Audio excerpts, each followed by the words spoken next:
Well, this is a nice intimate group, which is actually really great. The more the merrier, of course, but it's nice to be able to focus on just a few people and get to know you guys a little bit better.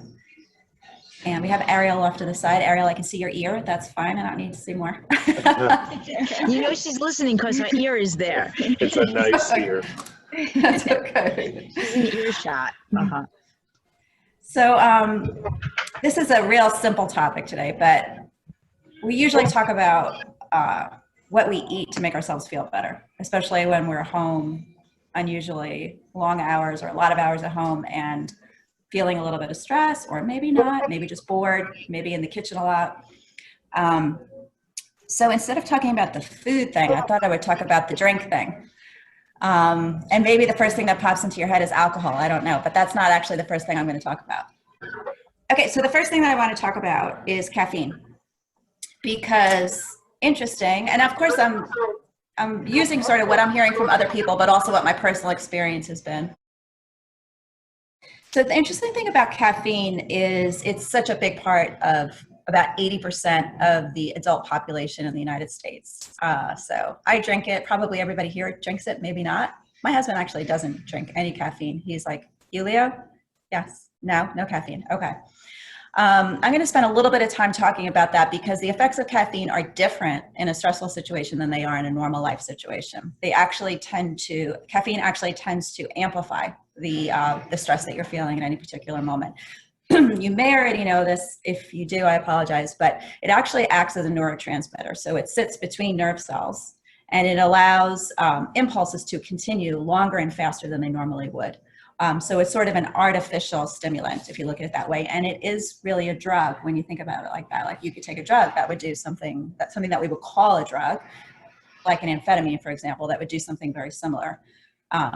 So when you take caffeine, and I say take it because you are literally taking something into your system, I just want you to have your eyes open and be aware of what you're doing. I'm not saying you can't have it. I'm not saying don't have it. I'm just saying be aware that you are taking a drug and it is having this stimulative effect on your body. So it can cause your blood pressure to go up temporarily. And like I said, it can sort of amplify if you're already feeling a little bit of anxiety or stressed out. If that's like something that you deal with normally, and maybe it's a little bit worse now, caffeine is going to kind of make that even worse than it normally is. So I just wanted to highlight that because we often do go to those warm caffeinated beverages for relief when we're feeling anxious, and it might actually have the opposite effect that we're intending for it to have. Coffee itself is a $225 billion industry in this country. That doesn't include all the energy drinks, soda, chocolate, and everything else that has caffeine in it. So again, this is sort of like meant to be an eye-opening experience. So if you wonder why everybody uses caffeine, it's not just because they like the way it tastes, but it's also because it's in our environment, right? It's part of our society. It's part of our culture. We see it advertised. We see it when we walk down the street. Everybody is drinking it. So just, eyes open, be aware of how much you're consuming. Try to keep it to 400 milligrams a day or less. If you have 200 milligrams and you find your heart rapidly beating, maybe you need to have even less than the recommended amount. So we're going to get on to some substitutes that you can have later on, but one of the obvious ones is just to substitute it to caffeinated coffee. You can even mix it in with your beans if you're making your coffee at home, so half and half. The next one that I wanted to talk about was water, which most of you guys do pretty well already. Leo just shared with us his morning routine where he has a pretty good quantity of water as soon as he wakes up, and that's awesome.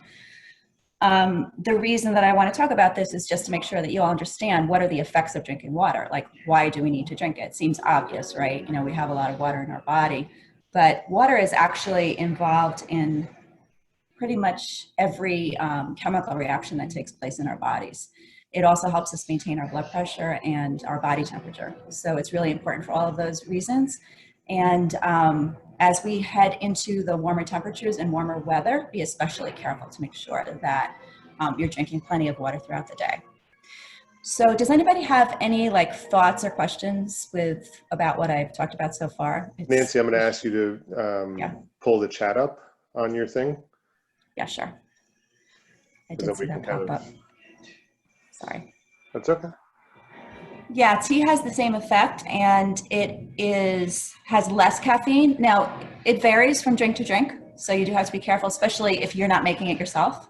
So what I heard somebody say recently, and I haven't had a chance to check this out, but the beverages you get at Starbucks, for example, might have more caffeine in them than the ones you make at home, for the simple reason that they want you to come back and get more. They want you to get hooked to that great feeling, that great high that you get after you drink them. But the tea that you make at home typically will have a little bit less caffeine than coffee, but it does have the same effect, Jess. And again, it's easy to get, decaffeinated teas, mint teas, and tea is also a great vessel for adding other flavors too. So it's a great way, if you can have a decaffeinated tea, especially as you get into the afternoon and evening, it's a great alternative. Any other questions? That was a good one. Another one, caffeinated item that I came across recently. Well, I've actually had it before myself, but like the dark chocolate covered coffee beans, those have a lot of caffeine in them. So just when you do those, they're delicious, just be careful. We talked about water and the effects of dehydration. So what is the effect of dehydration? You may have experienced this. I know I did once when I was skiing. All of a sudden, didn't know what was wrong with me, started to get cramps in my stomach, had to sit down on the ground and stop everything that I was doing. Turns out I was dehydrated. So you can experience cramps. You can experience lightheadedness or confusion. It can become difficult to make decisions. We're doing something at my school aimed at high school athletes, male athletes. And we're going to be talking about, decision making on the field. If you're not hydrated, it's really hard to stay sharp and focused and concentrate. And when you're doing a workout at the gym, same thing. If you're going to be lifting heavy weights overhead, you want to make sure you're checking your posture, you're listening to the coach's instructions, and being hydrated is part of staying focused and concentrating on what you're doing.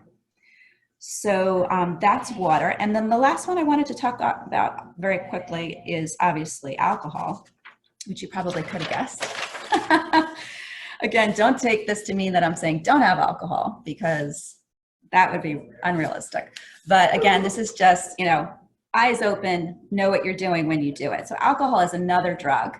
It is another $250 billion industry and rapidly growing. And by the way, being targeted more and more at women. So just be aware of that. There's a reason for that. It's highly profitable to the people that are producing it. But when most people, especially athletes, people who work out at gyms, people who are into fitness, think about alcohol, they think about carbs, right? That's the first thing they say is how many calories am I getting in this drink and what drinks should I have and shouldn't I have? But with alcohol, it's really not about carbs. Sure, you can have a bunch of calories having a bunch of drinks, but that's not the biggest impact on your body. The biggest impact on your body is what it does to your metabolism and your absorption of nutrition. And if you ever hear about, not to say that this is a situation for anybody we know, but alcoholics, a lot of times are nutrient deficient. And the first thing that they have to get when they wind up in the hospital is vitamin B12 shots and, nutrients in their bodies, because their body stops absorbing nutrition. And a lot of times, even though they may eat enough, they're skinny. So one of the other problems with alcohol is it creates these reactive oxygen species. And sorry to get like sciencey on this, but they call it ROSs. And alcohol produces these compounds in your body in 3 different ways. Reactive oxygen species, it just doesn't sound good, right? It sounds like an alien in your body. So what it does is it causes this oxidative stress. And when we talk about wanting more antioxidants in your body, it's to fight these ROSs. And they can do damage to your cells. They can do damage to cell walls. They can do damage to the DNA in your cells, which is a really big deal. That can be a cancer-causing agent. So it can also do damage to things like proteins and fats in your body. And I'm not talking about the ones that you eat. I'm talking about the ones that are in the structures in your body. So, this is really just meant to be not a scare tactic, but more of an eye-opening experience. So if you're going to be drinking, drink like an adult, right? Understand what you're doing, why you're doing it, and how much of it you're doing. And make sure that, the food that you take in, the nutrition that you're taking in is counterbalancing the damage that you're doing with the alcohol. So that was the sort of 3, items that I wanted to hit on when we talk about drinks. Does anybody have any comments or questions at this point? Yes, ma'am. Hi. So what are the benefits of caffeine? So benefits, great question. Caffeine does help you become more alert up to a certain point. So if you're fatigued and you need to focus or concentrate, and we've all done this, right?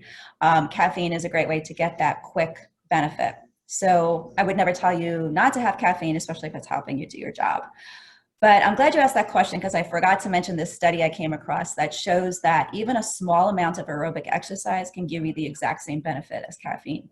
So now that we're working at home, what a wonderful opportunity to use exercise instead of caffeine to get ourselves more focused.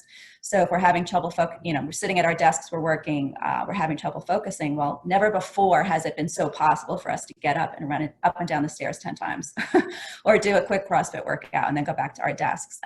So it's actually been shown that doing that little bit of exercise has the same impact or even more impact. Plus it has additional benefits like expanding the ability to remember things. It actually increases your memory base and your ability to retain things, your ability to remember. So at my age, I'll do anything to improve my memory. So that's just something to think about. I love the idea of trading off those two things now that we're working at home. Thank you for the question. Good question.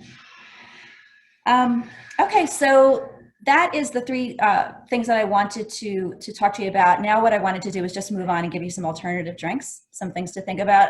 I put some of my favorite recipes into a document so that I could share them with you in the chat. So if you just give me 1 second, I have the drinks and the links for them. So I'm just going to post them here. Let's see if that worked. There we go. So Healthiest Protein Shake uses things like hemp seeds, and I don't know if that one has Greek yogurt in it or not, to add protein to the shake without using protein powder. Plus it has lots of other nutritious ingredients. The turmeric orange detox smoothie. Yeah, I just made that one.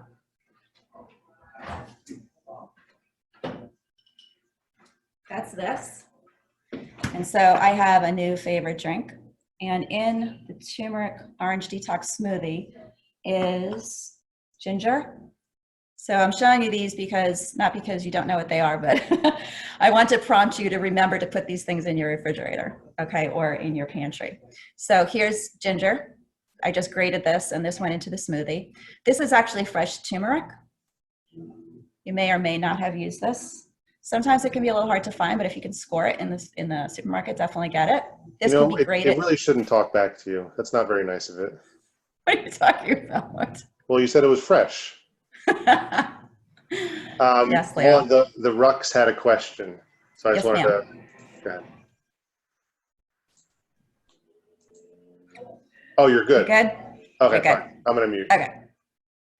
This is the powdered turmeric. This is easier to get, but these days I have found it a little bit difficult to get. But this definitely, if you don't already have it in your pantry, please put it there and use it in smoothies. So these are the same thing. I actually like the fresh one that has better flavor for me. Has carrot. You guys know this one. It has dates. So this is another good ingredient for the refrigerator because this is a great sugar substitute if you need to add sweetness. And when you're putting things like carrots and turmeric and ginger in your smoothie, believe me, you need something sweet. And putting about 3 of these without the seeds, without the nuts, I don't know, is it a seed or a nut? I guess it's a seed. Into the blender really turns that drink around in terms of flavor. It has orange and lime. It sounds good, right? It is good. And then this is my bag of hemp seeds. So it has 2 tablespoons of these bad boys. And hemp seeds are great because it's one of the rare ways for us to get omega-3s in our diet without eating fish. I mean, it's a different type of omega-3, but it's still a really great way to get it. And then I think that was it for that smoothie. So it comes out looking beautiful and orange and golden. It really tastes good. It has a little bit of kick to it because it has spices in it. The other one that I made is this one. This is the Camus smoothie. Who here knows what Camus is? Has anybody heard of it before?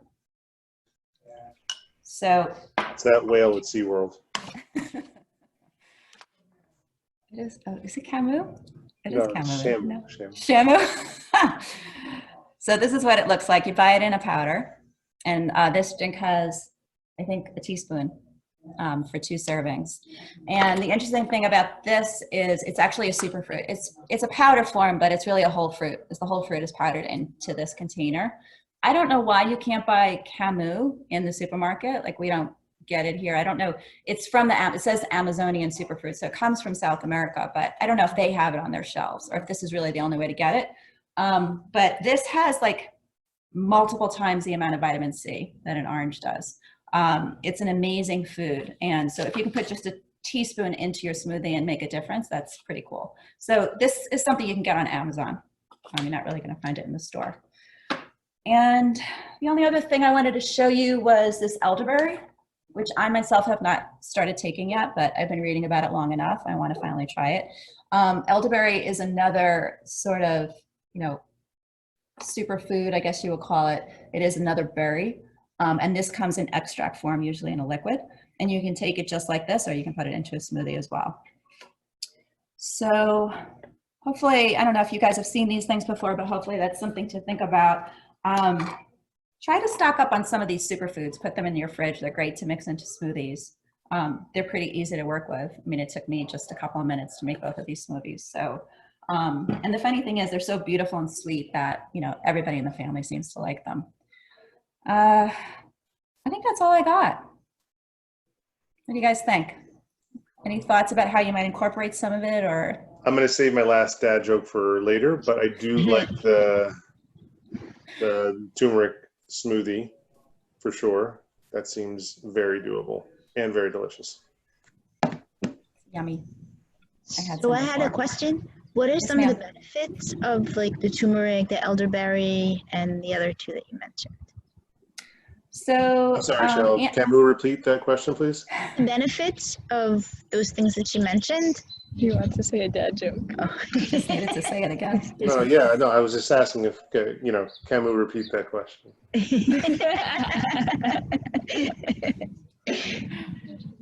So antioxidants, I think I mentioned before, to counter affect the other things that we're putting in our body, and even just the oxidative stress from pollutants in the air and the sun. Turmeric is also an anti-inflammatory.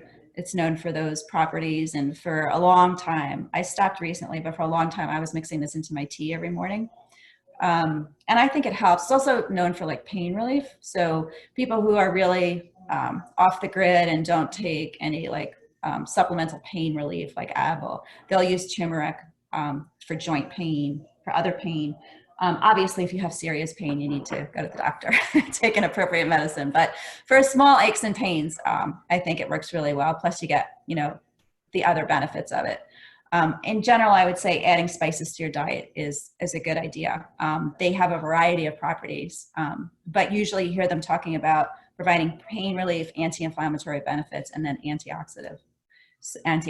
So I hate to say antioxidative or whatever the right word is, because it's like confusing to people. Like, what does that mean? It sounds like scary, but what does it mean really? And then I remember like the first time I heard the word free radical, like 10 or 15 years ago, I was like, that's baloney. There's just no way there's no way that's a real thing. Somebody's trying to sell me on it. But I mean, what actually happens is you have these ions traveling around your body that cause like chain reactions. And the chain reaction effect can be damaging to cells, as I mentioned. So these antioxidants have like the right charge to sort of match up with the little guy that's running around your system destroying things. And as they pair up, they stop the chain reaction. So it is a real thing. They also have like memory boosting, brain boosting effects as well. So good question. Do you guys have any thoughts on what you might like to hear about in the future? I have another question about the anti-inflammatory part. Is that good for like workout recovery? Yeah, because, working out itself is inflammatory, right? Because your body is rushing in to make repairs. Whatever damage you did during the workout, the repair is the rebuilding. Anytime you have an overreaction to damage done, you get like the negative effects of inflammation. So I think in general, just sort of calming your system down Definitely as you get older, it's really important as well. Good question. I guess we're good then. Thanks, guys. Thanks for showing up. Leo, do you mind posting this either on the whiteboard, community site, whatever? Yeah, I think I'm going to save this video and post it on our nutrition page on our Okay. website, and then I'll link that. I think this is probably going to be standard procedure going forward. And Also, because she wants the links somewhere, so To like the include the recipes. links from the chat. that I can do as well. Yeah. I will do that. Cool, All right, guys. you guys. Thanks for Have a coming. fabulous day. We'll see you next week. Thank you, Nancy. Thank you. Yeah, see you next week. If you have any suggestions or anything, email me, email Nancy. We're all good. Okay. Awesome. Thank you. Okay, Bob. Have a good one, guys. Bye. Bye-bye. Bye.